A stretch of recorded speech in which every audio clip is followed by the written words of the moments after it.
Man lazimal istighfar, siapa yang banyak beristighfar, Allah berikan 4. Ja'alallahu lahu min kulli dhiqin makhraja, segala kesempitannya dilapangkan Allah, sempit hatinya dilapangkan Allah, sempit dadanya dilapangkan Allah. Wali wa min kulli hammin faraja, segala kesusahannya diberikan Allah kemudahan. Susah rezekinya, susah hidupnya, susah pikirannya, susah urusannya, dimudahkan Allah. Wa razaqahu min haitsu la yahtasib, diberi Allah rezeki dari jalan yang tidak disangka-sangka, yang tidak diduga-duga, datang rezeki itu. Siapa yang menjanjikan? Nabi Muhammad SAW. Nabi bicara dari mana? Wa ma yantiqu 'anil hawa in huwa illa wahyun yuha. Dia bicara bukan mengikuti hawa nafsunya, melainkan dari wahyu yang dibawa oleh Jibril dari Allah Subhanahu wa taala. Memperbanyak istighfar. Yang keempat, wa ma kana Allahu mu'adzibahum wa hum yastaghfirun. Allah tidak akan menurunkan azab wa hum yastaghfirun selama mereka mampu beristighfar. Oleh sebab itu, kenapa tsunami tidak datang? Kenapa gunung tidak meletus? Kenapa air yang dari laut tidak naik ke darat? Kenapa tidak terjadi gempa bumi? Masih ada di Sidrap yang beristighfar. Masih ada orang yang bangun malam, salat sunat taubat menjelang subuh. Wabil ashari hum yastaghfirun. Menjelang azan subuh, di waktu sahur dia memperbanyak istighfar. Sependek-pendeknya astaghfirullah, agak panjang astaghfirullahalazim, lebih panjang astaghfirullahalazim alladzi la ilaha illa huwal hayyul qayyum wa atubu ilaih. Yang lebih afdal sayyidul istighfar, Allahumma anta rabbi la ilaha illa anta khalaqtani wa ana 'abduka wa ana 'ala 'ahdika wa wa'dika mastata'tu a'udzu bika min syarri ma sana'tu abu'u laka bi ni'matika 'alayya wa abu'u bi dhanbi faghfirli fa innahu la yaghfiru dzunuba illa anta. Dibaca dia setelah subuh, dijaga Allah sampai zuhur. Dibaca setelah zuhur, dipelihara sampai asar. Dibaca selepas asar, dijaga sampai maghrib. Dibaca sehabis maghrib, dijaga sampai isya. Dibaca habis isya, dijaga sampai subuh. Allahumma anta rabbi la ilaha illa anta khalaqtani wa ana 'abduka, aku hambamu, wa ana 'ala ahdika, aku dalam perjanjian denganmu, wa wa'dika, aku dalam MOU denganmu, mastata'tu, sesuai kemampuanmu. Abu ulaka bi ni'matika alayya, aku datang menghadapmu dengan nikmatmu, nikmat mata, nikmat telinga, nikmat otak, nikmat hati, nikmat buah pinggang, nikmat kaki, nikmat tangan. Wa abu bi dzambi, tapi justru aku datang membawa dosa. Aku datang membawa nikmat, tapi justru aku datang membawa dosa. Dosa telinga, dosa mata, dosa lidah, dosa hati. Mestinya aku datang membawa nikmat, datang membawa pahala. Wa abu bi dzambi, tapi justru aku datang membawa dosa. Tapi aku yakin dan percaya, fa innahu la yaghfiru dzunuba illa anta, tak ada yang bisa mengampunkan segala dosa kecuali engkau. Di musim pandemi yang selama ini selesai sholat hanya 3 kali saja. Assalamualaikum warahmatullah, assalamualaikum warahmatullah, astaghfirullahaladzim, astaghfirullahaladzim, astaghfirullahaladzim. Diperbanyak istighfar. Wallahi, kata Nabi Muhammad SAW, Nabi bersumpah, wallahi demi Allah, inni la astaghfiru ila rabbi wa atubu ilaih. Aku beristighfar kepada Allah, aku bertaubat kepada Allah mi'ata marrah, 100 kali sehari semalam. Jadi kita pun bisa beristighfar 100 kali sehari semalam. Kalau kita hitung jari kita ini sendinya ada 20, 1, 2, 3, 4, 5, 6, 7, 8, 9, 10, 11, 12, 13, 14, 15, 16, 17, 18, 19, 20. 20 sendi. Habis sholat kita isi 20 istighfar. Habis subuh 20, habis zuhur 20, habis asar 20, habis maghrib 20, habis isya 20, ditambah doa 20, ditambah tahajud 20, ditambah witir 20, ditambah bangun tidur malam 20. Hanya sekali putaran tulang-tulang sendi. Kata Nabi, likulli sulama minkum sedekah, setiap tulang-tulang sendi ini mesti ada sedekahnya. Apa maksud sedekah tulang sendi? Sedekah orang kaya dengan uangnya, sedekah kita dengan sedekah tulang sendi. Astaghfirullahalazim, astaghfirullahalazim, astaghfirullahalazim, astaghfirullahalazim, astaghfirullahalazim. Allah menjanjikan balasan-balasan yang disampaikan oleh Nabi Muhammad sallallahu alaihi wasallam. Tapi di antara yang paling afdal di antara zikir ini semua adalah afdalu dzikri la ilaha illallah. Tidak ada zikir yang paling afdal daripada la ilaha illallah. Maka kita baca la ilaha illallah, la ilaha illallah, la ilaha illallah, ditutup dengan kalimatu haqqin 'alaiha nahya, dengan itu kita hidup, wa 'alaiha namutu, dengan itu kita mati, wa bi'anu ba'su, dengan itu kita akan dibangkitkan di padang mahsyar. Hidupnya dengan la ilaha illallah, matinya dengan la ilaha illallah. Kenapa disebut hidupnya dengan la ilaha illallah? Karena waktu awal hidupnya ayahnya mengazankan ke telinganya, asyhadu an la ilaha illallah. Itulah makna alaiha nahya, dengan itu kita hidup. Kenapa disebut alaiha namutu, dengan itu kita mati? Karena matinya ditalqinkan ke telinga sebelah kanan, la ilaha illallah. Matinya pun dengan la ilaha illallah. Wa bi'anu ba'su, nanti dia dibangkitkan di padang mahsyar juga dengan kalimat la ilaha illallah.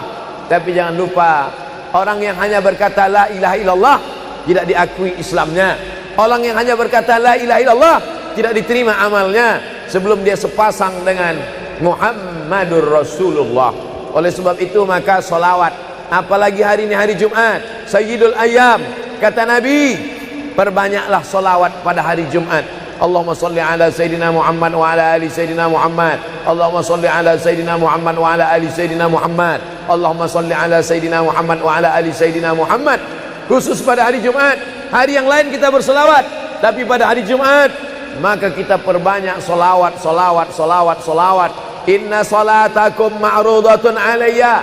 Solawat kamu dari rumah kamu, dari tempat kamu bersolawat. Solawat orang sidrap dibawa ke Masjid Nabawi. Salawat orang sidrap dibawa ke makam Nabi. Allahumma salli ala Sayyidina Muhammad dari Masjid Agung Sidrap dibawa ke Masjid Nabawi di kota Al-Madinah Al-Munawwarah. Lalu kemudian sahabat bertanya, kaifa salatuna ma'rudatun alaika wa qad arimta? Bagaimana salawat kami dibawa ke makammu padahal engkau sudah mati, meninggal dunia?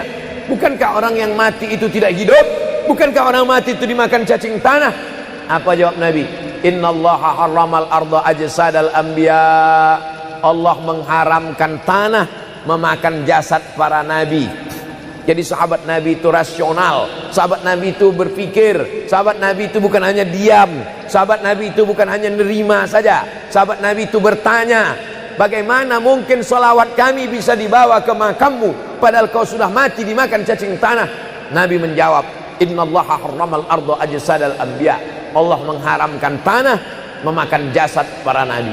Hari Jumat, pagi Jumat, petang Jumat, malam Jumat, memperbanyak salawat lebih daripada hari biasanya. Allahumma salli ala Sayyidina Muhammad wa ala ali Sayyidina Muhammad. Membaca surat Al-Kahfi. Man qara'a surat Al-Kahfi yaumal jumu'ati. Siapa yang membaca surat Al-Kahfi hari Jumat, pagi Jumat, siang Jumat, sore Jumat, malam Jumat, adha'a lahu min nur. Allah berikan dia cahaya, pencerahan, terang pandangannya, terang matanya, terang pikirannya, terang hatinya. Kalau sudah gelap, kita suntuk. Makanya anak kecil tidak boleh mati lampu. Kalau ada anak kecil malam mati lampu, napasnya bisa sesak. Kenapa sesak? Sempit dadanya. Itu maknanya kalau Allah kasih kita terang cahaya karena membaca surat Al-Kahfi hari Jumat. Tapi jangan sampai menyuruh orang baca surat Al-Kahfi, ternyata yang ceramah ini belum baca surat Al-Kahfi. Bacalah surat Al-Kahfi. Ustaz sudah baca. Oh, saya ngajak aja. Enggak. Sebelum ceramah saya baca dulu. Malam Jumat, tadi malam. Habis sholat tahajud, duduk, baca surat Yasin, baca surat Al-Kahfi. Supaya waktu menyampaikannya plong. Karena kalau kita hanya menyuruh saja tidak mengamalkannya, terasa di dalam hati. Bacalah surat Al-Kahfi. Pembohong. Oleh sebab itu saya mengajak, tapi saya sudah baca duluan. Man qara'a surat Yasin lailatal Jum'ah. Siapa yang membaca surat Yasin malam, tidak hanya malam Jumat. Man qara'a Yasin fi lailatin, tak ada disebut malam Jumat. Siapa yang baca surat Yasin pada suatu malam, malam Senin, malam Selasa, malam Rabu, malam Kamis, malam Ahad, malam Jumat, ghufira lahu, asbaha maghfuran lah. Waktu subuh dia sudah diampunkan Allah.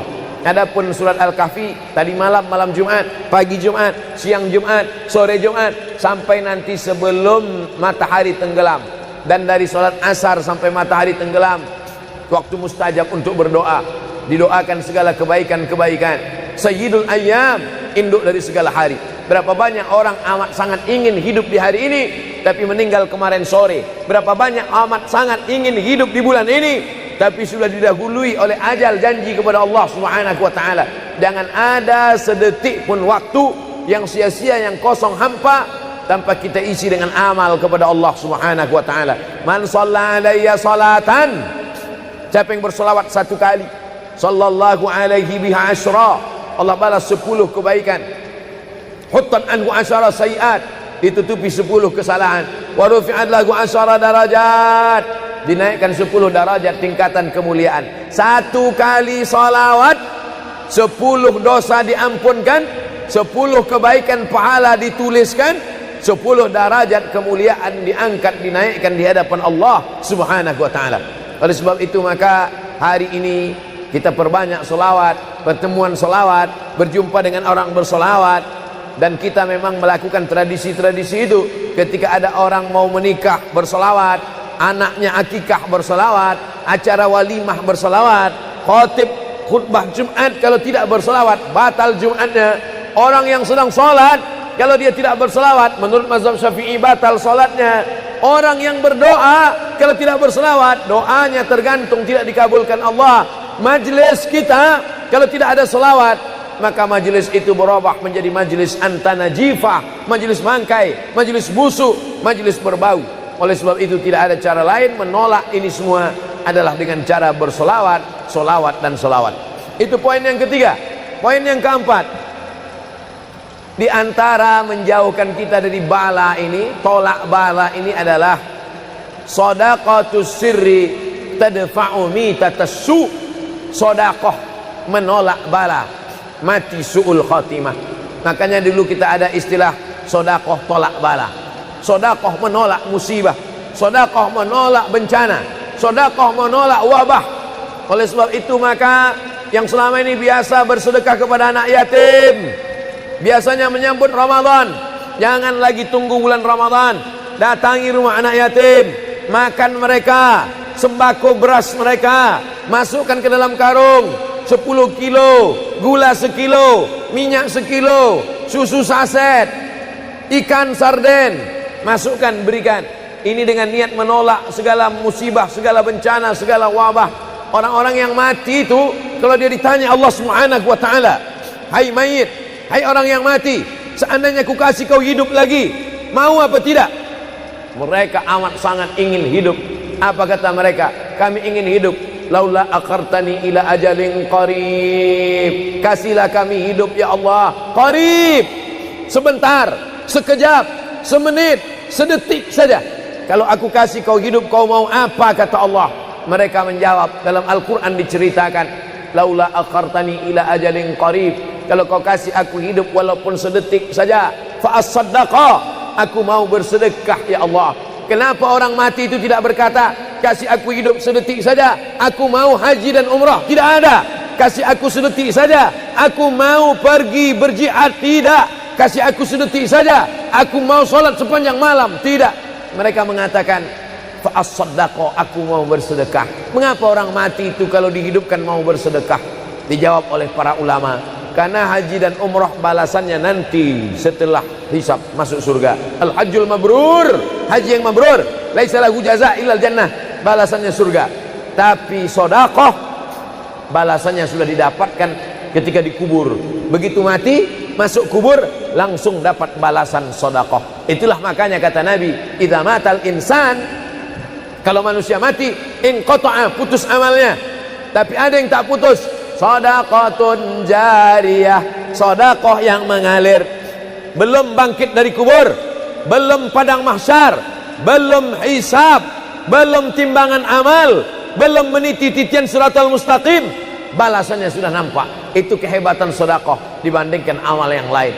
Oleh sebab itu sedekah ini luar biasa. Shadaqatus sirri tadfa'u mitatassu, sedekah menolak mati su'ul khatimah, sedekah menolak bala.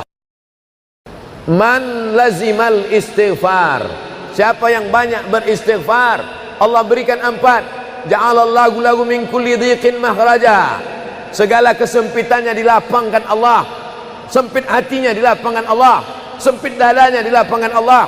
Wali wa min kulli hammin faraja, segala kesusahannya diberikan Allah kemudahan. Susah rezekinya, susah hidupnya, susah pikirannya, susah urusannya, dimudahkan Allah. Wa razaqahu min haitsu la yahtasib, diberi Allah rezeki dari jalan yang tidak disangka-sangka, yang tidak diduga-duga, datang rezeki itu. Siapa yang menjanjikan? Nabi Muhammad SAW. Nabi bicara dari mana? Wa ma yantiqu 'anil hawa in huwa illa wahyun yuha. Dia bicara bukan mengikuti hawa nafsunya, melainkan dari wahyu yang dibawa oleh Jibril dari Allah Subhanahu wa taala. Memperbanyak istighfar. Yang keempat, wa ma kana Allahu mu'adzibahum wa hum yastaghfirun. Allah tidak akan menurunkan azab wa hum yastaghfirun selama mereka mau beristighfar. Oleh sebab itu, kenapa tsunami tidak datang? Kenapa gunung tidak meletus? Kenapa air yang dari laut tidak naik ke darat? Kenapa tidak terjadi gempa bumi? Masih ada di Sidrap yang beristighfar. Masih ada orang yang bangun malam, salat sunat taubat menjelang subuh. Wabil ashari hum yastaghfirun. Menjelang azan subuh, di waktu sahur dia memperbanyak istighfar. Sependek-pendeknya astaghfirullah, agak panjang astaghfirullahalazim, lebih panjang astaghfirullahalazim alladzi la ilaha illa huwal hayyul qayyum wa atubu ilaih. Yang lebih afdal sayyidul istighfar, Allahumma anta rabbi la ilaha illa anta khalaqtani wa ana 'abduka wa ana 'ala 'ahdika wa wa'dika mastata'tu a'udzu bika min syarri ma sana'tu abu'u laka bi ni'matika 'alayya wa abu'u bi dhanbi faghfirli fa innahu la yaghfiru dzunuba illa anta. Dibaca dia setelah subuh, dijaga Allah sampai zuhur. Dibaca setelah zuhur, dipelihara sampai asar. Dibaca selepas asar, dijaga sampai maghrib. Dibaca sehabis maghrib, dijaga sampai isya. Dibaca habis isya, dijaga sampai subuh. Allahumma anta rabbi la ilaha illa anta khalaqtani wa ana 'abduka, aku hambamu, wa ana 'ala ahdika, aku dalam perjanjian denganmu, wa wa'dika, aku dalam MOU denganmu, mastata'tu, sesuai kemampuanmu. Abu ulaka bi ni'matika alayya, aku datang menghadapmu dengan nikmatmu, nikmat mata, nikmat telinga, nikmat otak, nikmat hati, nikmat buah pinggang, nikmat kaki, nikmat tangan. Wa abu bi dzambi, tapi justru aku datang membawa dosa. Aku datang membawa nikmat, tapi justru aku datang membawa dosa. Dosa telinga, dosa mata, dosa lidah, dosa hati. Mestinya aku datang membawa nikmat, datang membawa pahala. Wa abu bi dzambi, tapi justru aku datang membawa dosa. Tapi aku yakin dan percaya, fa innahu la yaghfiru dzunuba illa anta, tak ada yang bisa mengampunkan segala dosa kecuali engkau. Di musim pandemi yang selama ini selesai sholat hanya 3 kali saja. Assalamualaikum warahmatullah, assalamualaikum warahmatullah, astaghfirullahaladzim, astaghfirullahaladzim, astaghfirullahaladzim. Diperbanyak istighfar. Wallahi, kata Nabi Muhammad SAW, Nabi bersumpah, wallahi demi Allah, inilah astaghfiru ila rabbi wa atubu ilaih. Aku beristighfar kepada Allah, aku bertaubat kepada Allah mi'ata marrah, 100 kali sehari semalam. Jadi kita pun bisa beristighfar 100 kali sehari semalam. Kalau kita hitung jari kita ini sendinya ada 20, 1, 2, 3, 4, 5, 6, 7, 8, 9, 10, 11, 12, 13, 14, 15, 16, 17, 18, 19, 20. 20 sendi. Habis sholat kita isi 20 istighfar. Habis subuh 20, habis zuhur 20, habis asar 20, habis maghrib 20, habis isya 20, ditambah doa 20, ditambah tahajud 20, ditambah witir 20, ditambah bangun tidur malam 20. Hanya sekali putaran tulang-tulang sendi. Kata Nabi, likulli sulama minkum sedekah, setiap tulang-tulang sendi ini mesti ada sedekahnya. Apa maksud sedekah tulang sendi? Sedekah orang kaya dengan uangnya, sedekah kita dengan sedekah tulang sendi. Astaghfirullahalazim, astaghfirullahalazim, astaghfirullahalazim, astaghfirullahalazim, astaghfirullahalazim.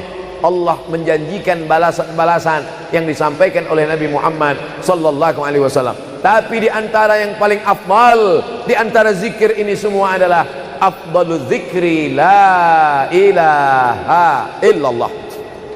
Tidak ada zikir yang paling afdal daripada la ilaha illallah.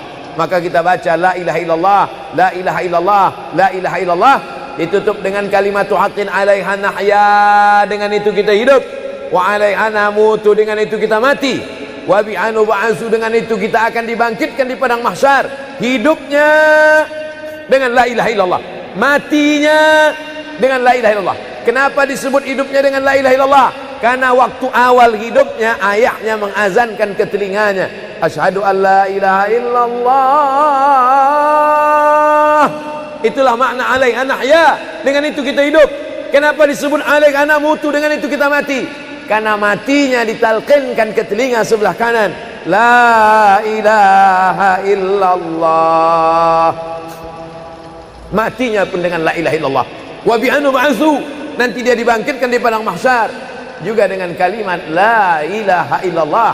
Tapi jangan lupa, orang yang hanya berkata la ilaha illallah tidak diakui Islamnya. Orang yang hanya berkata la ilaha illallah tidak diterima amalnya sebelum dia sepasang dengan Muhammadur Rasulullah. Oleh sebab itu maka solawat, apalagi hari ini hari Jumat, Sayyidul Ayyam, kata Nabi, perbanyaklah solawat pada hari Jumat.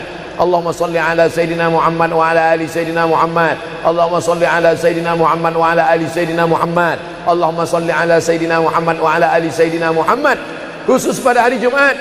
Hari yang lain kita berselawat, tapi pada hari Jumat maka kita perbanyak solawat, solawat, solawat, solawat. Inna salatakum ma'rudatun alayya. Solawat kamu dari rumah kamu, dari tempat kamu bersolawat.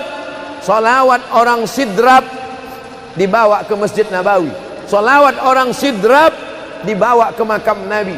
Allahumma salli ala Sayyidina Muhammad dari Masjid Agung Sidrap dibawa ke Masjid Nabawi di kota Al-Madinah Al-Munawwarah.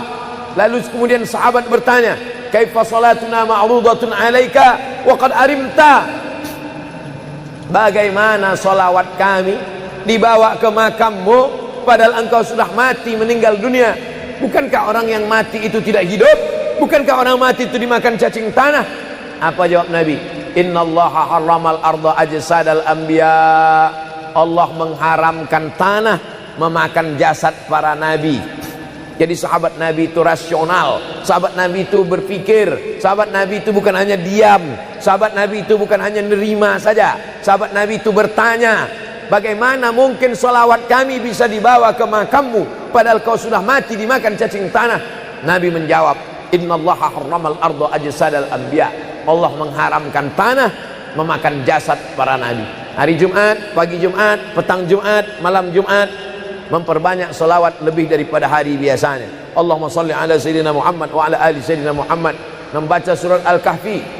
Man qara'a surat Al-Kahfi yaumal jumu'ati.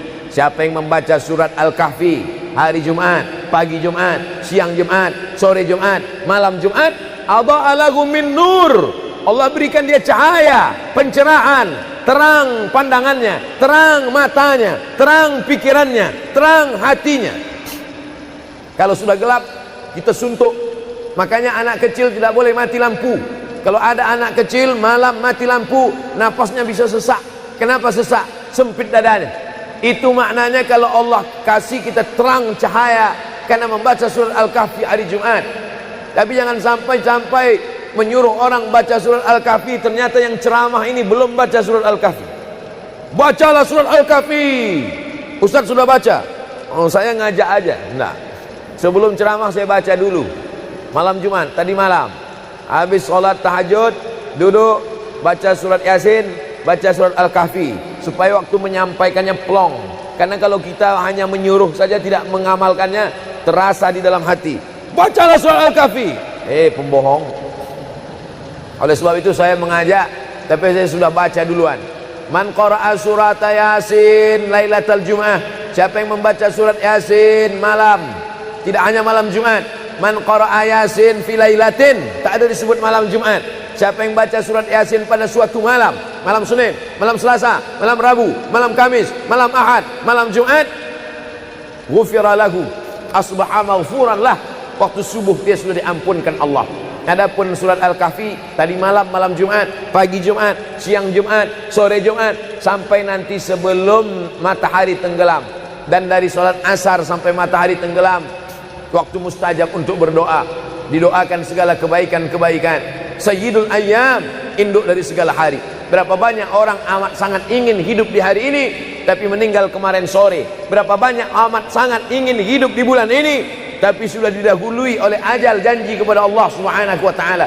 Jangan ada sedetik pun waktu yang sia-sia, yang kosong hampa tanpa kita isi dengan amal kepada Allah Subhanahu wa taala. Man shalla alayya salatan, siapa yang bersolawat satu kali, sallallahu alaihi biha asyra, Allah balas 10 kebaikan.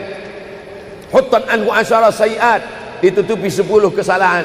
Wa rufi'at lahu asyara darajat, dinaikkan 10 darajat tingkatan kemuliaan. Satu kali salawat 10 dosa diampunkan, 10 kebaikan pahala dituliskan, 10 derajat kemuliaan diangkat, dinaikkan di hadapan Allah Subhanahu wa taala. Oleh sebab itu maka hari ini kita perbanyak selawat, pertemuan selawat, berjumpa dengan orang berselawat. Dan kita memang melakukan tradisi-tradisi itu. Ketika ada orang mau menikah berselawat, anaknya akikah berselawat, acara walimah berselawat, khatib khutbah Jumat kalau tidak berselawat batal Jumatnya. Orang yang sedang sholat kalau dia tidak berselawat, menurut mazhab Syafi'i batal sholatnya. Orang yang berdoa kalau tidak berselawat, doanya tergantung tidak dikabulkan Allah. Majlis kita kalau tidak ada selawat, maka majlis itu berubah menjadi majlis antanajifah, majlis mangkai, majlis busuk, majlis berbau. Oleh sebab itu tidak ada cara lain menolak ini semua adalah dengan cara bersolawat, solawat dan solawat. Itu poin yang ketiga. Poin yang keempat, di antara menjauhkan kita dari bala ini, tolak bala ini adalah shadaqatus sirri tadfa'u mitatassu. Sedekah menolak bala, mati su'ul khatimah. Makanya dulu kita ada istilah sedekah tolak bala. Sedekah menolak musibah, sedekah menolak bencana, sedekah menolak wabah. Oleh sebab itu maka yang selama ini biasa bersedekah kepada anak yatim, biasanya menyambut Ramadan, jangan lagi tunggu bulan Ramadan, datangi rumah anak yatim, makan mereka, sembako beras mereka, masukkan ke dalam karung 10 kilo, gula sekilo, minyak sekilo, susu saset, ikan sarden, masukkan, berikan. Ini dengan niat menolak segala musibah, segala bencana, segala wabah. Orang-orang yang mati itu kalau dia ditanya Allah Subhanahu wa taala, hai mayit, hai orang yang mati, seandainya ku kasih kau hidup lagi, mau apa tidak? Mereka amat sangat ingin hidup. Apa kata mereka? Kami ingin hidup. Laula akhartani ila ajalin qarib, kasihlah kami hidup ya Allah qarib, sebentar, sekejap, semenit, sedetik saja. Kalau aku kasih kau hidup, kau mau apa? Kata Allah. Mereka menjawab, dalam Al-Quran diceritakan, laula akhartani ila ajalin qarib, kalau kau kasih aku hidup walaupun sedetik saja, fa as-saddaqa, aku mau bersedekah ya Allah.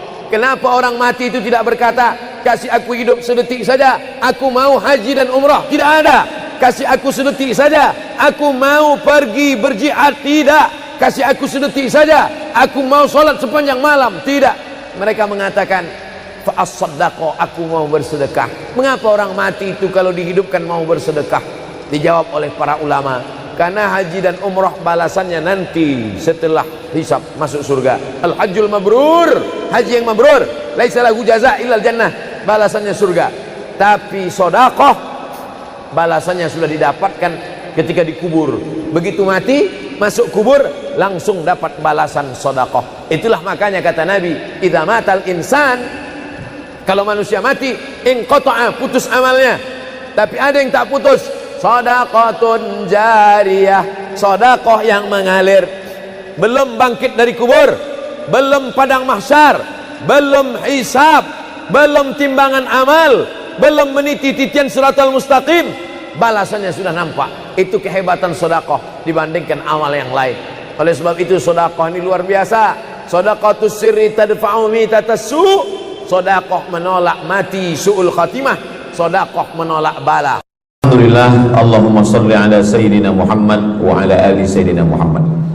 Kullu amrin zibalin, semua amal yang baik, walam yubda' bihamdillah, kalau tidak diawali dengan alhamdulillah, pujian kepada Allah, fahuwa aqta', maka amal itu putus. Makna putus, putus sampai di dunia saja, tak boleh dibawa sebagai bekal menghadap Allah. Maka kita ingin amal kita malam ini tidak putus, maka kita awali dengan alhamdulillahi rabbil alamin.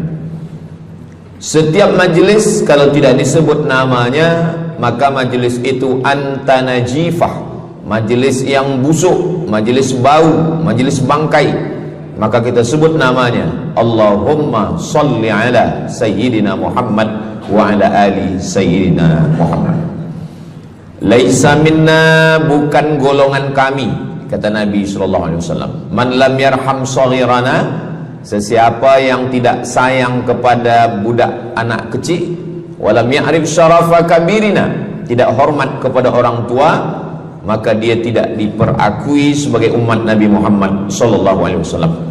Semua anak-anak muda-muda, belia-belia yang saya sayangi, para alim ulama, tuan-tuan guru, datuk-datuk, datin-datin, semua yang berhadir ini insyaallah dimuliakan Allah Subhanahu wa taala. Amin ya rabbal alamin.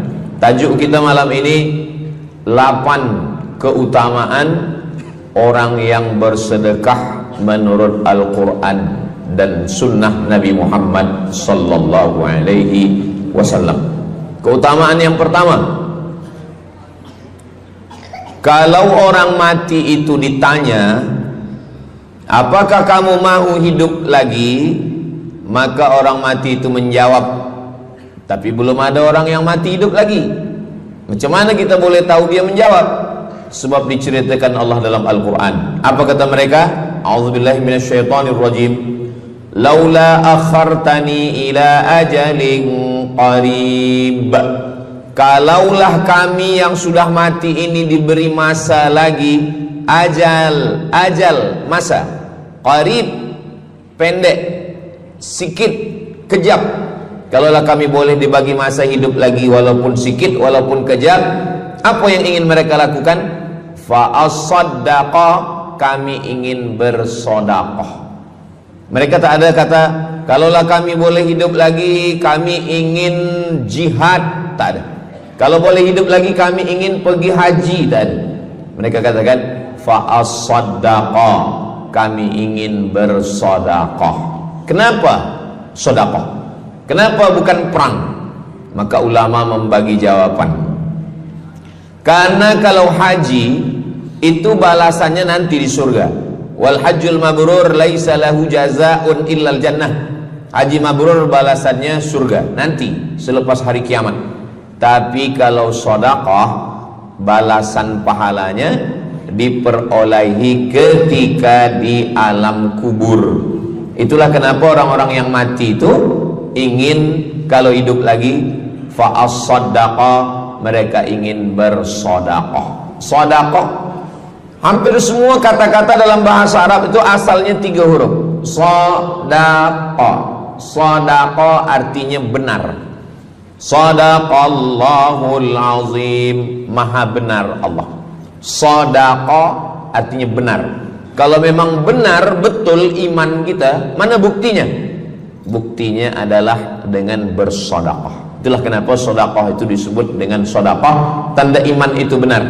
Karena untuk menggerakkan lidah bercakap sangat mudah.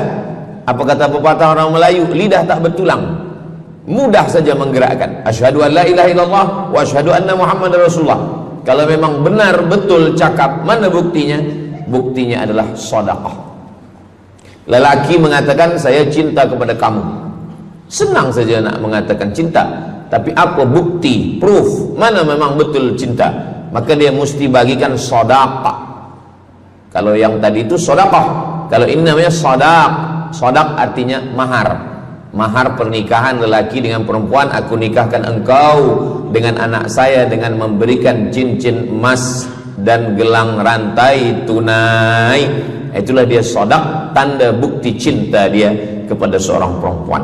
Sadaqah, benar. As-sidqu, sidik, benar. As-siddiq, orang yang benar. Maka disebut dia dengan Abu Bakar Siddiq, kerana dia benar memberikan emas sebesar batu waktu dibawa pergi hijrah bersama Nabi Muhammad SAW. Maka dia disebut dengan Siddiq kerana dia benar imannya dengan memberikan sedekah. Tapi ada makna siddiq yang lain, ketika yang lain mendustakan Nabi, tak percaya kepada Isra Mi'raj, dialah orang yang percaya, maka disebut dia dengan Siddiq. Siddiq dari kata sadaq, benar, karena iman dia yang benar. Mana bukti, proof bahwa iman dia benar? Dia bersedekah, membagikan emasnya sebesar batu. Nama dia Abu Bakar Siddiq. Nama ayah dia Abu Quhafah. Ayah dia tak Islam. Apa kata ayah dia? Habislah emas Abu Bakar itu dibawa Muhammad sallallahu alaihi wasallam. Anak Abu Bakar itu namanya Asma. Asma, mana emas ayah kamu? Dah habis dibawa Muhammad. Dia benci betul dengan Nabi Muhammad. Datang Asma, dia ambil batu, dia masukkan ke dalam kain. Kata Asma, emas ayah tu masih ada dalam kain, Datuk. Lalu Abu Quhafah memegang. Abu Quhafah ni buta, dia tak nampak. Oh ya, masih ada lagi. Rupanya emas itu sudah dibawa hijrah bersama Rasulullah sallallahu alaihi wasallam. Makanya kata Nabi, "Lau anfaqa ahadukum mithla Uhudin zahaban." Seandainya ada di antara kamu yang boleh berwakaf emas walaupun sebesar bukit Uhud. Bukit Uhud itu panjangnya 7 km. Seandainya ada di antara kamu yang boleh berwakaf emas sebesar bukit Uhud, itu tak sampai setengah tapak tangan Sayyidina Abu Bakar Siddiq. Kenapa? Sebab kalau sekarang ada orang bersedekah banyak, memanglah sekarang sudah aman. Tapi masa itu masa susah, masa payah, Abu Bakar Siddiq menunjukkan bukti keimanannya. Ini keutamaan yang pertama menurut Al-Quran. Kenapa orang bersedekah? Kerana orang-orang mati, kalau dia boleh bagi tambah umur hidup lagi, mereka berkata, fa'as-saddaqa, kami ingin bersedekah. Itu yang pertama. Yang kedua, sampai berapa nih? Sampai 8. Tadi saya dibagi tahu Ustadz sampai 8, atau tak pun sampai 8, kalau dah habis 60 menit habis. Yang kedua, idzas sama'um fatarat, langit terbelah, wa idzal kawakibun tasarat, planet bertembung, berjatuhan, wa idzal biharu fujirat, lautan diletupkan, tsunami namanya, wa idzal quburu bu'athirat, semua yang dikubur dibangkitkan. Selepas itu kita pun bangkit dari kubur. Innama amruhu idza arada syai'an ayyakula lahu kun fayakun. Bila kita bangkit, tak ada atap, tak ada dinding, tak ada pokok kayu, semua gunung-gunung macam bulu kambing dihembus angin. Wa takunul jibalu kal ihnil manfush, macam bulu kambing dihembus angin. Di mana kita bernaung, di mana kita berlindung? Kata Nabi sallallahu alaihi wasallam. Ini yang kedua. Kullu mri'in tahta zilli sadaqatihi, orang akan bernaung di bawah sedekah. Bukan bernaung di bawah haji, bukan bernaung di bawah sembahyang, bukan bernaung di bawah puasa, tapi tempat bernaung atap adalah sedekah. Tapi jangan sebab kita kaji sedekah malam ni, esok subuh tak sembahyang. Awak tak sembahyang, kita bernaung di bawah sedekah. Betul, memang bernaung di bawah sedekah, tapi tiangnya sembahyang. As-salatu imaduddin, sembahyang, salat itu adalah tiang daripada agama. Maka tempat kita berlindung, tempat kita bernaung nanti adalah sedekah.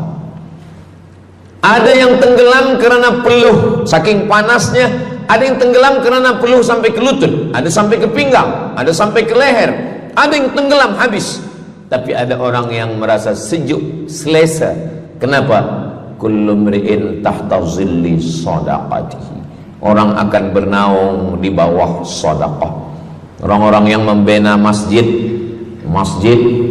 macam mana mahalnya masjid, jutaan ringgit, maka ketika dia mati menghadap Allah Subhanahu wa taala, semua kepanasan, semua terik, matahari sejengkal dari ubun-ubun kepala, tapi ada orang yang tahta zilli sadaqatihi, dia akan bernaung di bawah sedekah. Mudah-mudahan panjang umur, Allah bagi kita rezeki supaya kita boleh bernaung di bawah sedekah kita nanti insyaallah. Kita masa siang 12 jam, malam 12 jam, tapi di akhirat nanti 50 alfasanah, 50.000 tahun, belum tentu lagi diputuskan di pengadilan Allah Subhanahu wa taala. Datang orang menghadap Nabi Adam, wahai Adam, kami sudah kepanasan, kami tak tahan di padang mahsyar ini. Kata Nabi Adam, saya malu menghadap Allah. Dulu kata Allah, la taqraba hadhihi syajarah, jangan dekati pokok kuldi, fatakuna minaz zalimin, nanti engkau jadi orang zalim. Fa azallahumas syaitan, tapi digoda syaitan. Lalu kemudian Nabi Adam bertaubat. Doa yang paling tua doa Nabi Adam, Rabbana zalamna anfusana wa illam taghfir lana wa tarhamna lanakunanna minal khasirin. Datang mereka menghadap kepada Nabi Nuh. Cepatlah Nabi Nuh menghadap kepada Allah supaya diputuskan mahkamah ini.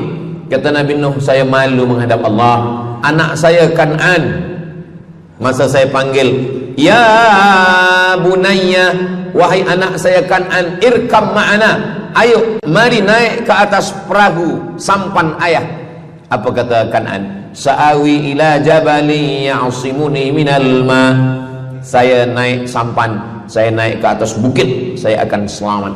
Rupa-rupanya hujan 40 hari 40 malam tenggelam. Kita belum lagi 40 hari 40 malam, baru 2 hari buaya dah naik ke jalan. Macam mana 40 hari 40 malam? Maka saat itu, saat anaknya Kan'an akan tenggelam, apa kata Nabi Nuh? Ya Rabbi, ya Allah, inna bni min ahli, itu anakku ya Allah.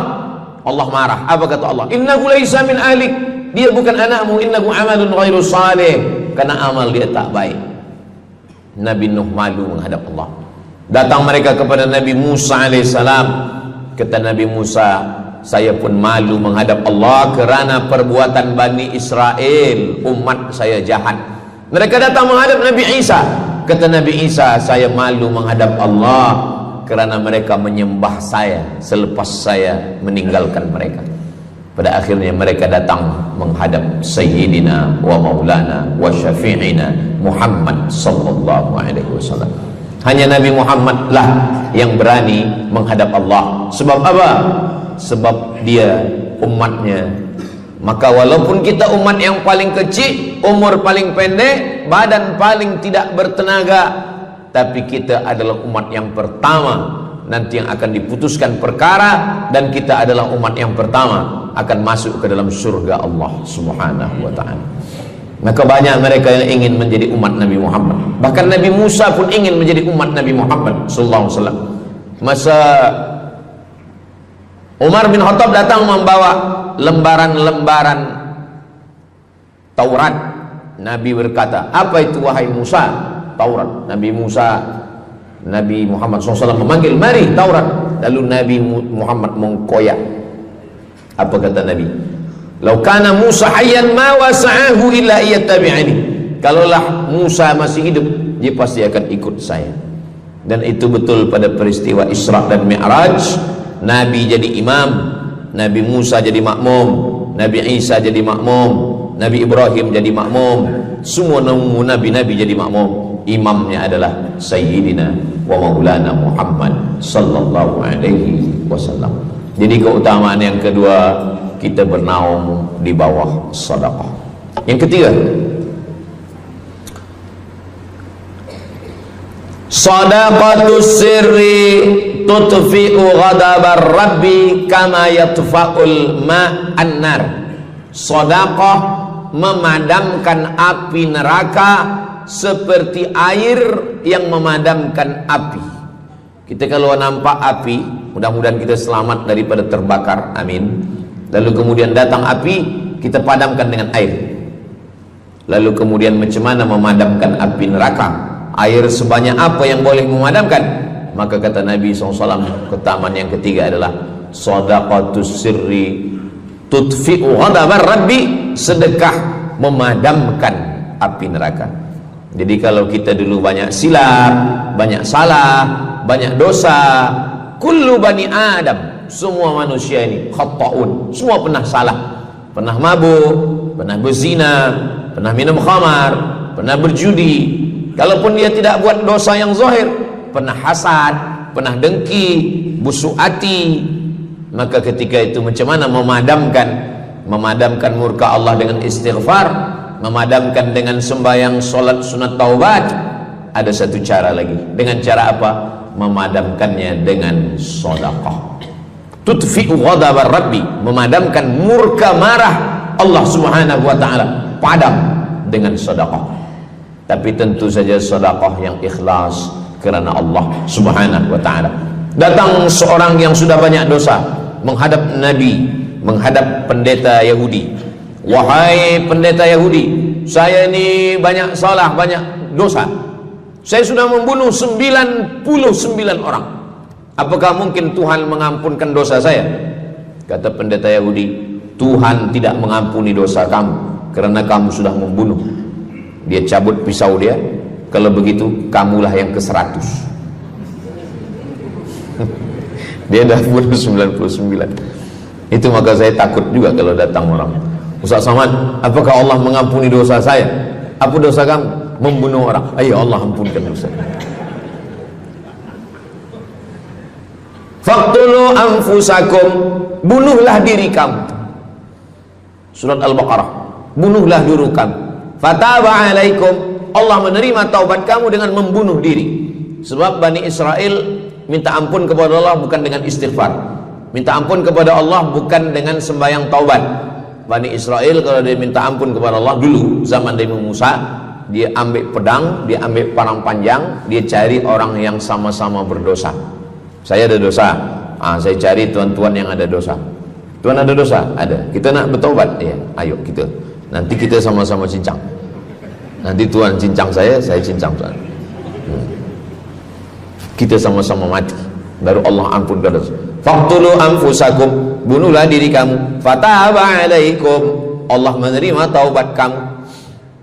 Tapi syariat Nabi Muhammad sallallahu alaihi wasallam, ma min muslimin yuznibu dzamban, kalau ada yang silap khilaf salah, summa yatatahhar, mandi taubat. Apalagi kita di Bandar Seri Begawan, bila tadi pesawat terbang nak landing turun, nampak cantik laut keliling. Jadi siapa nak mandi taubat, pergi ke laut. Kalau sampai ke tengah laut, bukan cuma dosa hilang, orangnya hilang sekali. Aku mandi taubat, saya mandi taubat. Selepas mandi taubat, tak boleh mandi taubat, wudu. Tak boleh wudu, tayamum. Selepas itu sembahyang sunat taubat. Usolli sunnatat taubat raka'ataini lillahi ta'ala. Dosanya perlu sebut, jangan sebut. Ada seorang lelaki, maaf, nafsu dia tinggi. Lalu di jalan dia nampak perempuan. Selepas itu maaf, dia cium. Selepas itu dia datang ke Nabi, dia mengadu, ya Rasulullah, tadi saya melakukan begini-begini. Tegak Umar bin Khattab, Allah sudah tutupi, kenapa kamu bukakan di hadapan orang ramai?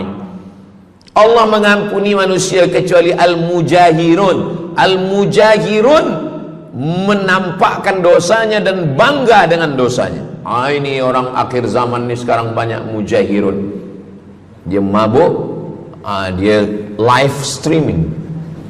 Hai guys, dah mabuk ke malam ni? Ini al-mujahirun. Maka ulil amri mesti ambil hukum. Tapi orang yang pernah berdosa, pernah silap, pernah salah, jangan cerita lagi, tutup. Suami-suami kalau bertobat kepada Allah, mengadu kepada Allah, cukup. Jangan cerita ke istri. Allah menerima, istri tak terima. Jadi taubat cukup kepada Allah Subhanahu wa taala, mengadu dah. Bangkit tahajud malam minta kepada Allah. Jangan suara kuat-kuat. Cukup. Sebab tidak semua kejujuran boleh diterima orang lain. Tak semua perempuan boleh menerima kejujuran. Sakit hati dia. Allah Subhanahu wa taala Maha Pengampun. Selepas itu kemudian wa asbi'is sayyi'atal hasanata, dosa-dosa silap khilaf masa lalu bagaimana menutupinya? Hasanata, perbuatan baik. sembahyang baik, sholat baik, tapi ada yang paling baik. Apa dia? Shadaqatus sirri, memperbanyak sedekah, memadamkan murka Allah seperti api dipadamkan oleh air. Marah itu adalah kobaran dari api neraka. Bila kita sedang marah, itu adalah api neraka lahab. Lahab itu artinya berkobar. Lahab pakai ba, lahab. Sebab saya pernah juga lalu di satu jalan, ada rumah makan, restoran Abu Lahab, pakai P, lahab, mungkin lahab, makan lahab. Allah Subhanahu wa taala memadamkan murkanya. Inna rahmati sabaqat ghadabi, rahmatku lebih cepat daripada murkaku. Memang Allah marah, tapi ketika dia berbagi kepada orang lain, dia tutupi dosanya di masa yang lalu. Syarat taubat 3. Yang pertama, an-nadamu fil qalbi, menyesal dalam hati. Yang kedua, al-iqraru bil lisani, nyatakan dengan lisan, astaghfirullahalazim. Yang ketiga, al-itmaru alla ya'uda ilaihi abadan, tekad saya tidak akan buat lagi sampai mati. Namanya taubat nasuha. Nasuha 3 huruf. Nasoha artinya menyaring madu. Datang orang memanjat pokok kayu, dia ambil parang panjang, dia potong sarang lebah jatuh ke bawah, disaring dengan kain tipis, lalu kemudian tersangkut di atas kain, lilinnya tersangkut, lebahnya tersangkut, anak lebah tersangkut, rantingnya tersangkut, dahannya tersangkut, maka keluarlah madu. Itu bahasa Arabnya namanya nasuha. Apa makna nasuha? Menyaring dosa-dosa sehingga yang tinggal hanya amal soleh, yang sampah-sampah tersangkut. Sekarang susah nak minum madu yang asli, banyak palsu. Macam mana Ustaz, saya ni suka spesihat minum madu. Apa tanda madu ni asli? Bawa pulang ke rumah, kalau istri marah itu asli.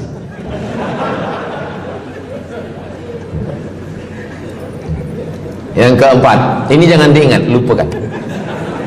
Yang keempat, apa itu keutamaan sedekah? Kata Nabi sallallahu alaihi wasallam, as-sadaqatu, sedekah itu tadfa'u mitatassu, menolak mati su'ul khatimah. Tak ada guna amal elok baik kalau mati dalam keadaan su'ul khatimah. Kita selalu berdoa, Allahumma khtim lana bihusnil khatimah. Maka cara untuk menolak mati su'ul khatimah ini adalah dengan cara sedekah. Banyak orang mati husnul khatimah, bukan ulama, meninggal di dalam Masjidil Haram sedang pakai ihram, selepas tawaf di belakang makam Ibrahim ketika sedang sujud terakhir. Itulah mati yang paling indah. Dalam wudhu sedang sembahyang, di sujud terakhir dalam tanah haram, dalam Masjidil Haram, di belakang makam Ibrahim. Meninggal, dibawa jenazah balik. Orang datang bertanya kepada ibunya, dia masih pemuda belia, apakah dia ulama? Dia bukan ulama. Kenapa dia mulia betul? Apakah dia pernah perang ke Palestina? Tidak. 2-3 hari selepas itu datang satu perempuan membawa budak kecil. Kamu siapa? Kami adalah orang yang tiap bulan dapat kiriman beras, minyak dan makanan dari pemuda ini. Saya maaf, seorang janda, ini anak-anak saya, dan dia selalu bagikan uang dia untuk makankan. Jadi nanti kalau ada orang meninggal, tiba-tiba selepas itu datang janda membawa anak, itu tanda husnul khatimah. Sebab dia belum nikah, dia masih lajang. Allah ingin menunjukkan bahwa kalau engkau berbuat sedekah, maka Allah Subhanahu wa taala memberikan keutamaan husnul khatimah. Bukan setakat diselamatkan dari su'ul khatimah, tapi mendapatkan husnul khatimah. Ada seorang dari Maghribi, dari Maroko, Mesir, Libya, Tunisia, Algeria, Maghribi. Orang Maghribi ini bermimpi. Dalam mimpinya dia berjumpa dengan Nabi Muhammad SAW. Kata Nabi, engkau pergi ke Saudi Arabia, cari di kampung ini, nanti engkau jumpai seorang pemuda, sampaikan salamku kepada dia, katakan dia penghuni surga. Malam pertama mimpi, iya ke? Tidak ke? Jangan-jangan syaitan. Tak betul. Malam kedua mimpinya sama.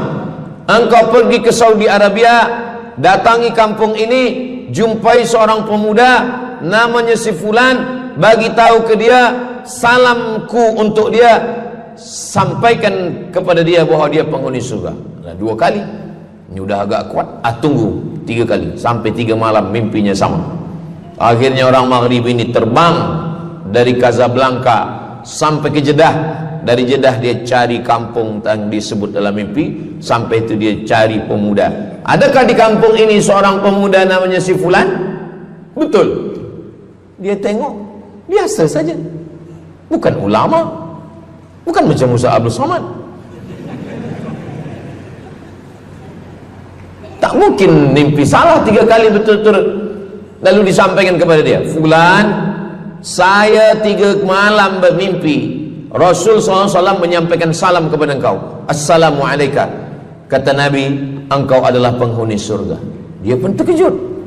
Saya bukan ulama, saya orang biasa. Apa amal kamu? Sembahyang saya biasa saja, puasa sunat saya biasa saja. Hanya saja saya tak pernah menyimpan hasad dendam, dan saya selalu membagikan uang kepada fakir miskin, anak yatim dan du'afa. Selepas mendapatkan itu dia pun menangis, dia pun bersedih karena dia merasa dia tak layak dicintai, karena dia masa banyak silap, banyak salah. Rupanya rahmat Allah itu turun bukan kepada orang yang alim tapi sombong, bukan kepada orang yang kaya tapi takbur, tapi kepada orang yang hatinya hancur berkeping karena takut kepada Allah Subhanahu wa ta'ala. Selepas itu dia pun meninggal dalam keadaan husnul khatimah setelah mendapatkan janji dari Rasulullah sallallahu alaihi wasallam. Apa maknanya? Bahwa kalau kita tak boleh sembahyang sampai tegak lutut bengkak, kalau kita tak tergolong orang yang rajin puasa sunat berhari-hari, kalau kita bukan orang yang kuat berjihad fisabilillah, maka carilah satu pintu. Pintu itu bernama babus sedekah. Karena banyak yang sudah melaluinya dan mereka dimuliakan Allah, diselamatkan daripada su'ul khatimah. Yang ke berapa? Kelima. Saya sebetulnya ingat, saya nak cuba aja. Kalau jamaah masih ingat, itu maknanya mereka masih konsen lagi, masih sedar. Kalau dah terserah Ustaz lah nama berapa, kami pun dah tak balik dalam. Yang kelima, dawu mardakum bis sadaqah. Yang kelima, dawu mardakum bis sadaqah. Obati orang yang sakit di antara kamu dengan sedekah. Datang seorang lelaki yang lututnya bernanah menemui Imam Abdurrahman ibnu Mahdi. Wahai Imam Abdurrahman bin Mahdi, lutut saya ini bernanah, tak sihat-sihat. Kata Imam Abdurrahman bin Mahdi, saya ingat satu hadis Rasulullah, dawu mardakum bis sadaqah. Cuba engkau cari kampung yang di kampung itu tak ada air, kamu buat perigi. Perigi. Di kampung saya namanya perigi. Lalu dia pun pergi ke kampung yang tak ada air, dia galikan perigi. Selepas itu sehari, 2 hari, 3 hari, sepekan, sebulan, lutut dia sihat kering. Dia datang lagi kepada Imam Abdurrahman ibnu Mahdi. Alhamdulillah Imam Abdurrahman ibnu Mahdi, lutut saya sudah sihat. Apa hubungan lutut dengan sedekah? Rupanya setiap orang yang mengambil air untuk minum, untuk berwudu, untuk mandi, untuk memasak, selepas itu mereka berdoa, ya Allah, berikanlah kebaikan kepada orang yang sudah membagikan air ini. Ad-du'a silahul mu'min, doa senjatanya orang beriman. Kisah ini ada dalam kitab Sa'ah wa Sa'ah, Ajaib wa Taraif. Semua ada saatnya. Beberapa kisah-kisah yang ajaib diceritakan oleh Syekh Abu Amr al-Misri dalam judul buku Sa'ah wa Sa'ah Gharaib wa Taraib. Sudah diterjemahkan ke dalam bahasa Melayu, judulnya Semua Ada Saatnya. Nama penerjemahnya Abdul Somad. Boleh dicari di google.com. Semua ada saat. Lalu kemudian saya sampaikan hadis ini di masjid. Dawu mardakum bis sadaqah. Obatilah orang yang sakit di antara kamu dengan sedekah. Selepas itu saya turun dari masjid, saya pergi ke kereta, di parking, datang seorang jamaah. Memang yang Ustaz sampaikan tadi betul. Kata saya, memang betul. Takkan saya sampaikan tak betul? Apa maksud awak? Betul. Istri saya kena sakit kista sebesar duit di dalam, maaf, rahim dia. Kata doktor, ini mesti diambil. Kalau tidak dia makin besar, makin besar.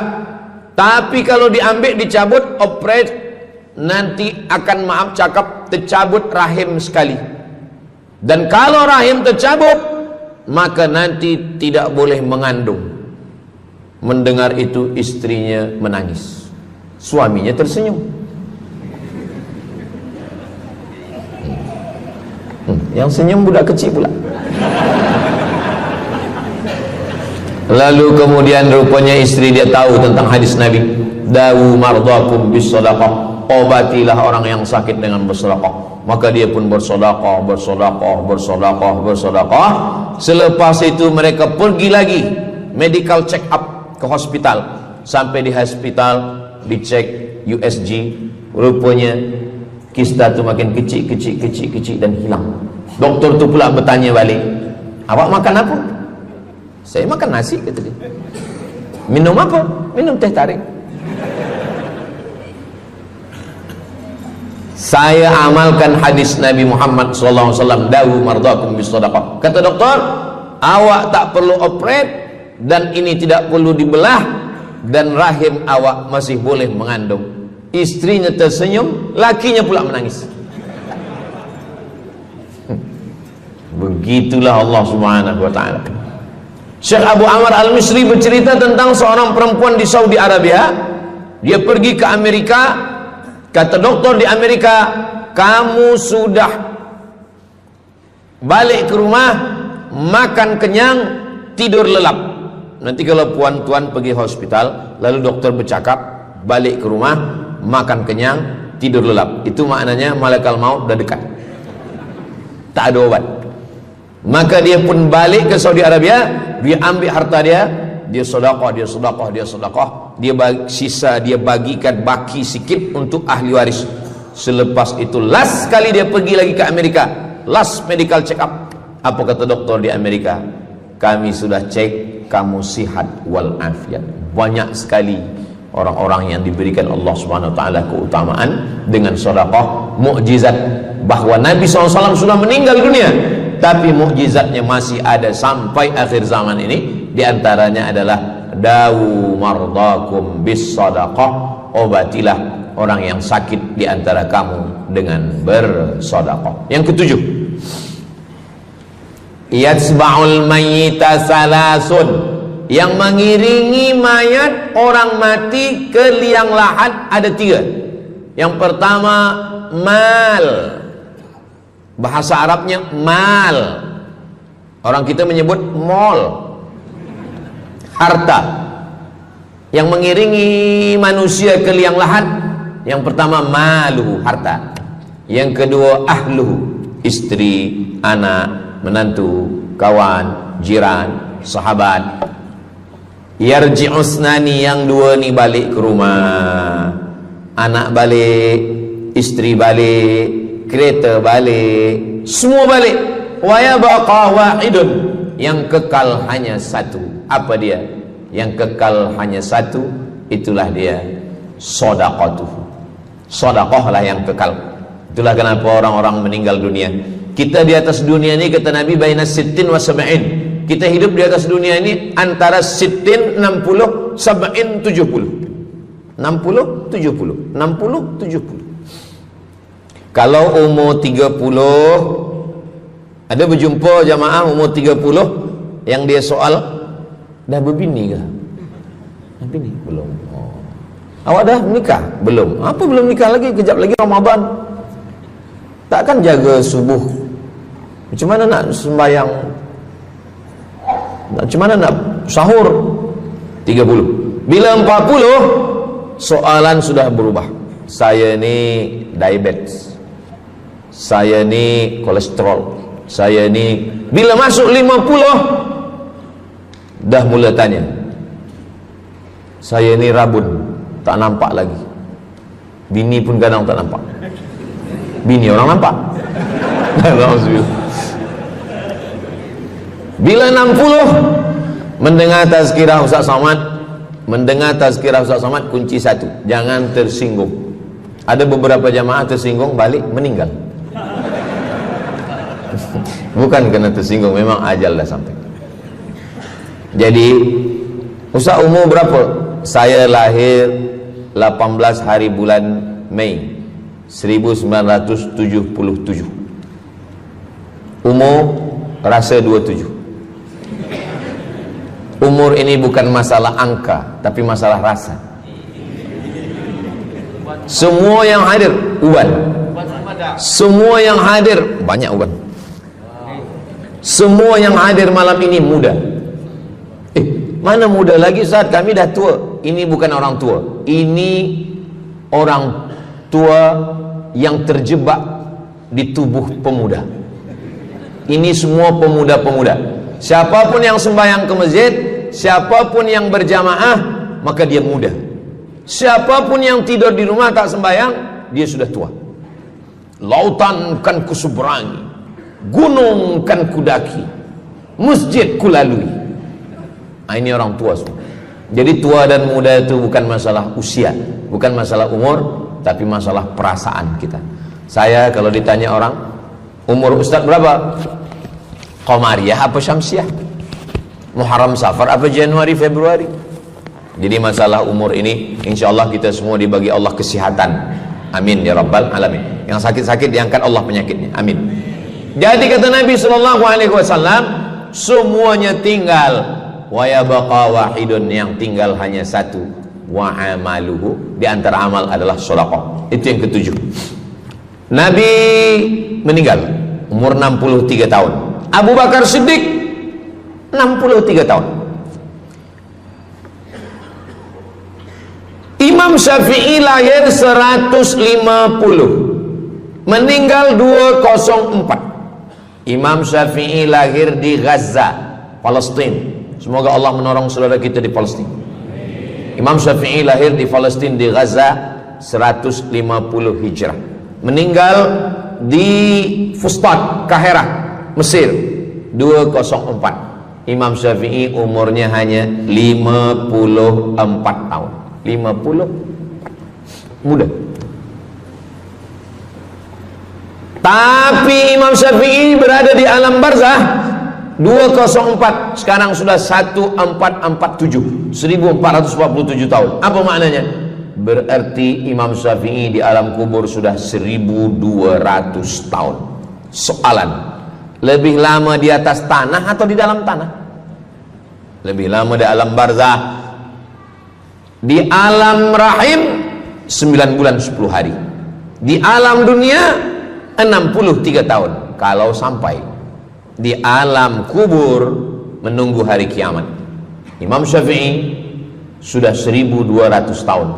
Tapi setiap detik, setiap menit, setiap jam, dari maghribi sampai ke Nusantara, semua orang menyebut nama Syafi'i, Syafi'i, Syafi'i, Syafi'i. Setiap kampung ada nama orang Syafi'i. Setiap kawasan ada nama orang Syafi'i. Begitulah mulianya Imam Syafi'i. Kita, seandainya kita mati, berapa lama lagi kita di alam barzah? Dulu ada yang mengatakan kiamat 2012, rupanya tak jadi. Kan ada filmnya, kiamat 2012, Steven Spielberg. Tak jadi. Yas'alunaka 'anis sa'ati ayyana mursaha. Mereka bertanya kepadamu tentang hari kiamat. Qul, katakan, la ya'lamuha illa hu. Yang tahu hanya Allah Subhanahu wa ta'ala. Pikirkan, kalau kita mati, apa yang akan mengalir? Rumah kita dijual anak kita, dibagi-bagi kepada ahli waris. Kereta kita dijual semuanya. Tapi orang yang membina masjid di Brunei Darussalam, masjid dah cantik-cantik, besar-besar, elok-elok.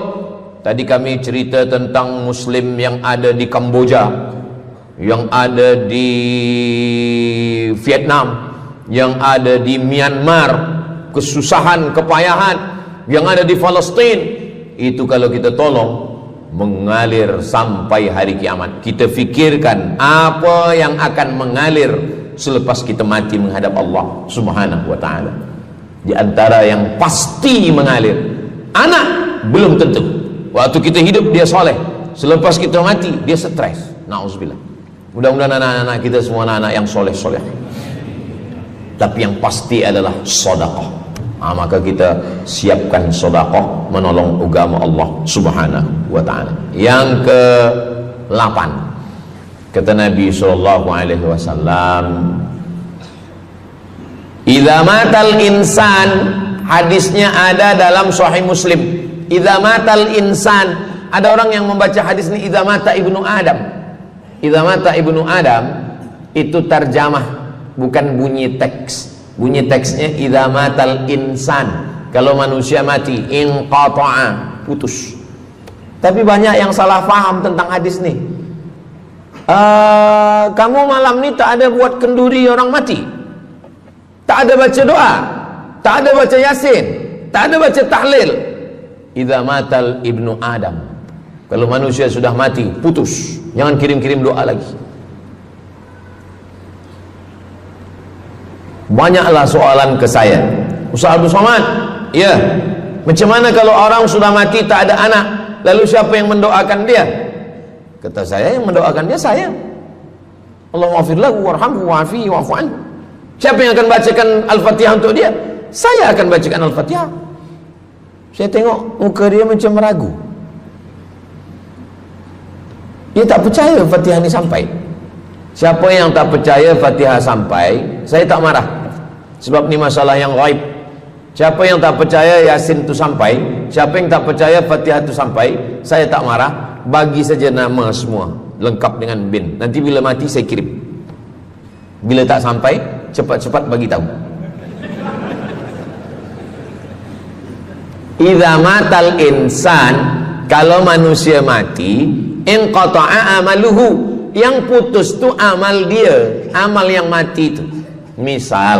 Misal ini ada orang mati, namanya Abdul Somad.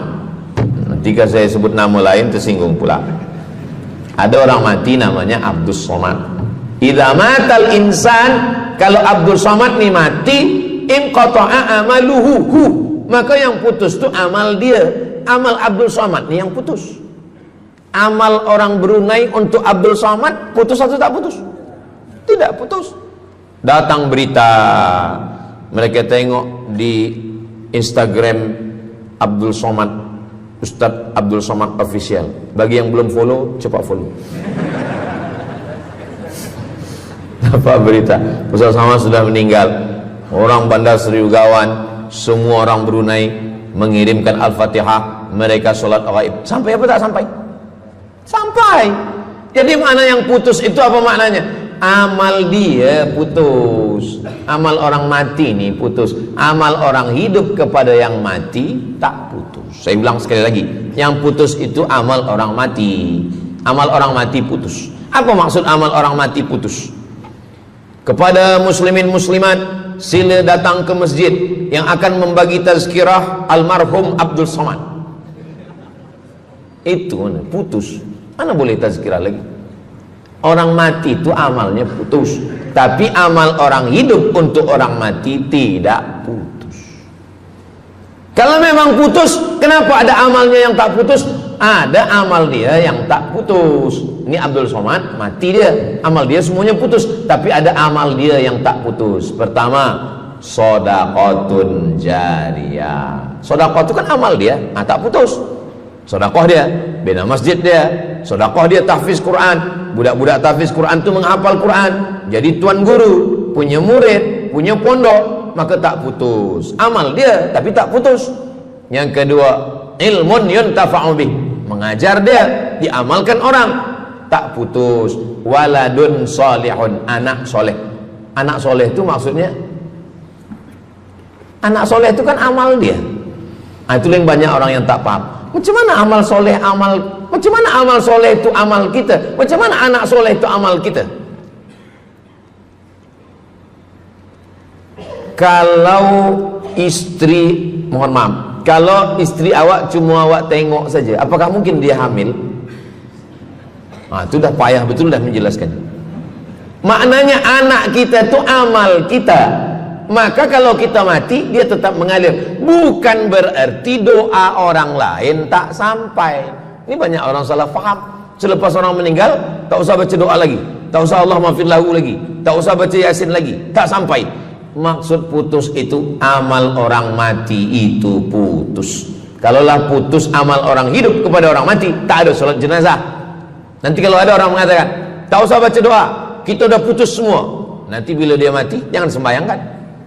Sebab sembahyang jenazah itu kan amal orang hidup untuk orang mati.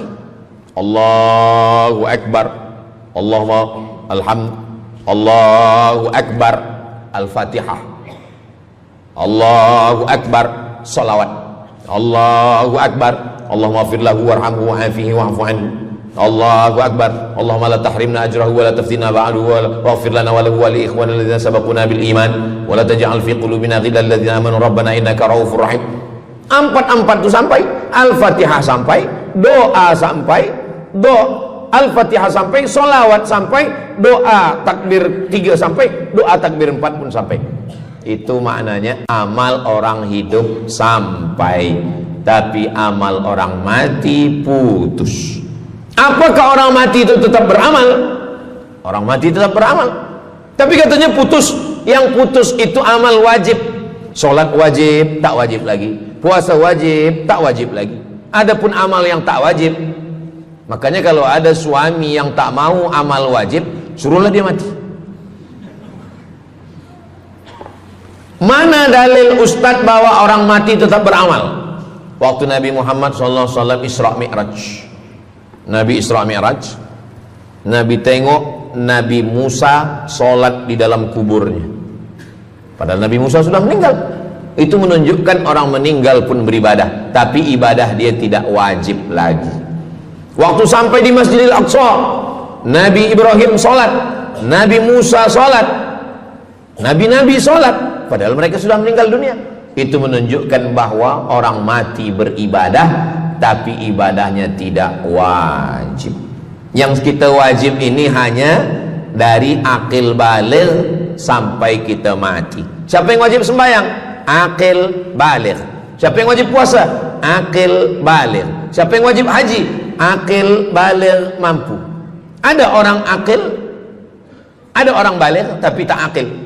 Umur 15 tahun, 20 tahun, 30 tahun, baligh umurnya sampai tapi tak akil, tak ada akal. Rufi'al qalam, kertas, pena. Pena dia terangkat, tak mencatat. Ada 3 orang yang penanya tak mencatat. Yang pertama, anis sobi hatta yahtalim, budak kecil sampai dia mimpi akil balik. Yang kedua, anin naim hatta yastayqiz, orang tidur sampai dia terjaga. Yang pertama, budak kecil sampai akil balik. Maka kalau nak nakal waktu kecil itulah. Menyesal saya Ustaz, waktu kecil dulu baik-baik. Yang kedua, anin naim hatta yastayqiz, orang tidur sampai dia jaga tidur. Makanya kalau nak buat dosa, waktu tidurlah. Ada seorang suami tidur, selepas itu dia terjaga, dia katakan ke istri dia, Adinda, buah hati belayan jiwa, siang dan malam terbayang-bayang, makan tak kenyang, tidur tak lelap. Abang bermimpi malam tadi. Mimpi apa? Mimpi berbini lagi. Kata istri dia, engkau tidur lagi, mimpi lagi, ceraikan dia. Macam mana nak tidur lagi? Begitulah. Tapi perempuan ini tak ada di Brunei, di kampung saya. Sini baik-baik. Orang tidur, dia tidak boleh dihukum, sebab mimpi kita tak boleh buat-buat. Anin naim hatta yastayqis, orang tidur sampai dia jaga tidur. Anil majnun hatta yafiq, orang gila sampai sehat. Orang gila tak diambil hukum, tak wajib sembahyang, tak wajib puasa. Itu maka kadang isteri kalau ada lelaki tak sembahyang, abang ni gila ke? Kata, aku tergila-gila dengan kamu sayang. Jadi siapa yang wajib? Macam mana dengan orang yang pikun, hilang ingatan?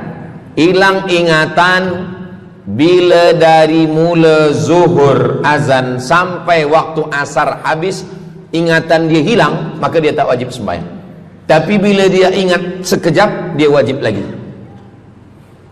Itu pula masalahnya Ustaz. Laki saya ni hilang ingatan waktu sembahyang saja. Lepas tu ingat balik berakal. Kata orang kalau sudah tua kita mengalami namanya demensia. Manusia demensia, amnesia.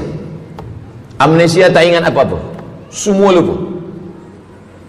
Itu maka kita bila nak pergi ke mana-mana guna helmet, sebab bila kepala ni terantuk lupa.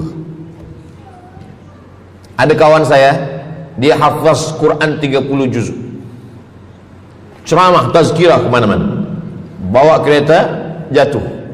Kata dia banyak ayat-ayat yang hilang, maka aku kalau sembahyang ayat pendek-pendek. Kata saya, bang, di kampung saya dulu kalau ada radio yang dah tua yang rosak, itu biasa kita pukul mau elok balik. Cuba antukkan sekali lagi, kata saya. Kata dia, aku takut kalau aku antukkan Fatihah ni pula hilang. Maka Islam ini datang menjaga 5. Pertama, menjaga akal. Tak boleh minum khamar, tak boleh guna khamar, narkotik. Menjaga diri, tak boleh bunuh diri. Menjaga kehormatan, tak boleh menghina orang. Menjaga agama, tak boleh membawa aliran sesat, ateis, tak percaya, kekafiran. Menjaga harta, tak boleh ada mencuri, tak boleh ada dusta, tak boleh ada akad bohong, tak boleh ada tipu, tak boleh ada gharar, tak boleh ada zulm, tak boleh ada ghish.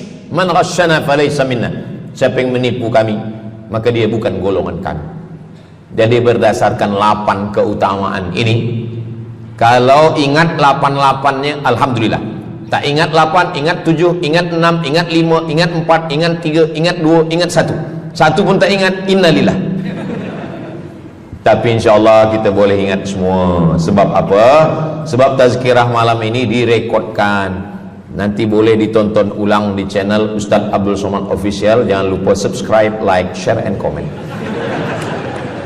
Jamaah yang dimuliakan Allah Subhanahu Wa Taala, tadi saya mula pukul 8.15, sekarang sudah pukul 8.10. Jadi saya di mana-mana tazkirah memanglah 60 menit, 600 ml.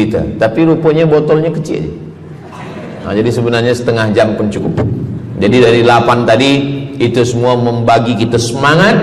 Kalau ada orang yang mengatakan Islam ini agama yang menyuruh kita tak usahlah berniaga, tak usahlah bertanam kelapa sawit, tak usahlah bertanam kelapa, tak usahlah buka ikan, tak usahlah bertani. Sesungguhnya Islam ini agama yang menyuruh kita berusaha. Masuk masjid, Allah maftah li abwaaba rahmatik. Keluar masjid, Allahumma inni as'aluka min fadlik. Kenapa keluar masjid minta rezeki? Sebab peniaga, pedagang, bisnismen dapat duit. Duitnya bukan untuk dunia, duitnya untuk akhirat.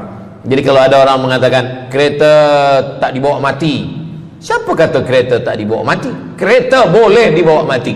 Kereta yang macam mana? Kereta wakaf. Ada kereta 10, wakafkan untuk tahfiz Quran. Masa emak saya meninggal, berpesan dia, nanti kalau aku mati, tolong kuburkan aku di samping makam ayahku. Dari tempat saya, rumah saya ke kampung mak saya jauh, 10 jam naik kereta. Hospital tak nak bagi kereta ambulan. Maka selepas itu saya azam dalam diri saya, nanti kalau ada duit, kita buatkan kereta wakaf ambulan. Siapapun saja yang sakit meninggal, free, Alhamdulillah kami ada yayasan tabung wakaf umat namanya, 2 kereta ambulans sekarang. Siapapun yang sakit free. Naik kereta ni free, syaratnya 2, sakit mati. Alhamdulillah, sesiapa saja datang boleh. Jadi saya rasa sakit hati, dalam hati saya itu saya mesti azamkan, tekadkan ini. Begitu juga dengan tahfiz, guru-guru, cikgu-cikgu, pelajar-pelajar, buatkan kereta. Begitu juga dengan rumah. Apa kata orang? Untuk apa bina rumah elok-elok, rumah besar? Rumah tak dibawa mati. Rumah boleh dibawa mati. Rumah yang mana? Rumah tahfiz Quran. Assalamualaikum. Waalaikumsalam. Ustaz Abdul Somad. Betul. Saya ada rumah Ustaz, 9 bilik, 2 aras, parking lapang. Rumah siapa? Tak tahu. Ini rumah siapa Tuan? Tuan Haji. Rumah saya. Tuan Haji di mana sekarang? Saya di Surabaya, Ustaz Abdul Somad.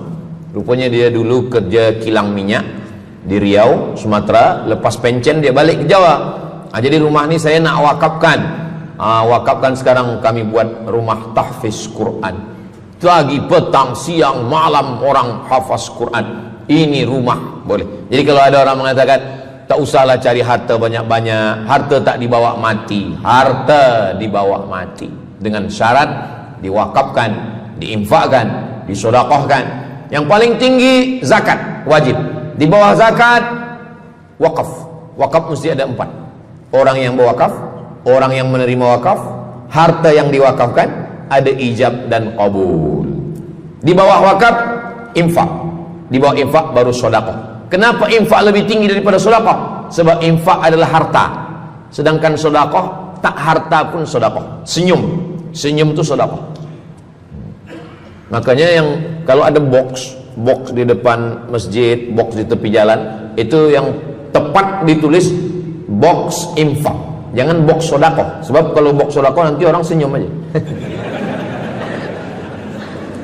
Tabassumika fi wajhi akhika sedekah. Senyummu ke wajah saudaramu adalah sedekah. Tolong untuk dibaca Ustaz.